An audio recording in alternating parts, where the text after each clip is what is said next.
Euro League's on at the moment. Mm-hmm. You'd obviously be following that pretty closely. I am, but it's been boring, eh? Oh, yeah? Yeah, it's been one of the worst tournaments I've seen. But yeah, I think Spain will win.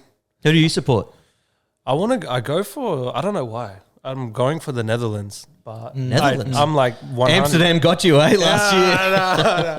No. But no, yeah, I think Spain will win it. I've said it from the start. Yeah. So they're the only team that's played any good. Yeah. Is it the Netherlands that have that number one, that real tall, he has long blonde hair? Is it the Netherlands? What's his name? No, Erling. Haaland. Yeah, his country didn't make the Euros. So yeah, I think wrong country. Denmark or something. I don't know. Ah, there you go. Yeah. Well, let's talk about your football. You've been planning to get back into it for a good couple of years now. Yeah, for like 5 Time's years. ticking, mate. Time's ticking. Yeah, washed up, they call me. So just explain to us and the viewers, at your highest point, what were you doing? I was with the Brisbane Roar. Yep. And then probably like my highest point where I personally felt was when I was representing young Socceroos, and we went to like all over the world with the World Cup qualifiers and stuff. That was a pretty cool feeling.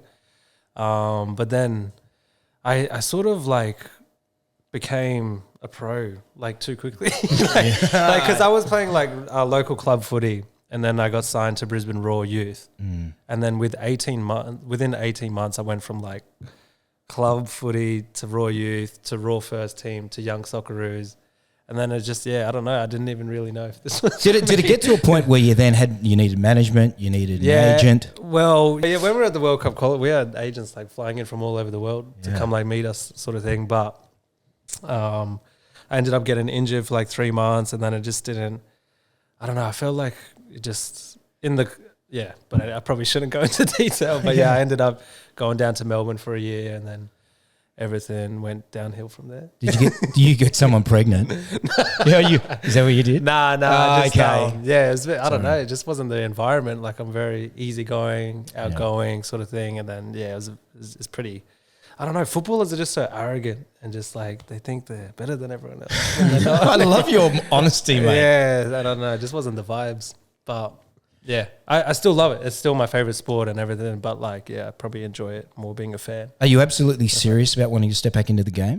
Yeah, I'll probably play just more socially, but like I won't play like serious or anything. But while I still can. You're still young enough though, aren't you? Yeah. So while I still can, I'll probably definitely get back. But as he said, I've been saying that for like 4 years. Yeah. But I mean, you're still young enough to reach an extremely high level, right? Not just club. But then I also saw unless you go overseas, it's not really worth it in Australia. What's with the whole football world over here? Like, it is so probably the biggest sport in the world, arguably the biggest sport in the world. It is, and there is over here. It just doesn't hit here. Why do you think that is? I don't know. Just Is it a marketing thing? Is it people just aren't interested? I don't know. Just the whole football. It's just not it, bro. Yeah, but like you might, and there's no money involved either. Like you might give 4 or 5 years of your heart and soul, like everything you give it, and then eventually you might get like a contract for $100,000 a year, and it's like people overseas are getting that a week. Yeah, obviously it's population based, but even in Queensland, it was only NRL. It wasn't even AFL, right? And down in Victoria, it's AFL. So where does football, soccer football sort of is squeeze much in? bigger in Melbourne. You played down there for a good couple of years, and I remember we flew down for a couple of to watch a few of your matches. I'm like, man, the crowd you get here is just a different story. Different story to up here. Okay, but in saying that, football is actually still, like, in terms of kids and everything, it's still the number one sport in Australia as well. It's just like crazy to think, isn't it? Like, people just choose the drink instead of going to the games after. It's the most played game. So I don't know what goes on, but Australia's just so far behind. So if unless you go overseas or whatever, it's just probably not worth it. Yeah.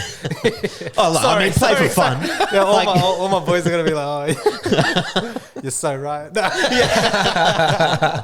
No, well, it's good to see you. You're getting involved. You're sponsoring the Raw with Fork and Easy, and that's well, it must feel good to be able to do that, considering you played for the Raw and stuff as well. Was it sort of like a nice bonding moment to be able to do it? Was it still a lot of the same guys there, or only a few of them from when I was there? But that's sort of how it all started. So yeah. It was a cool moment from player to sponsor.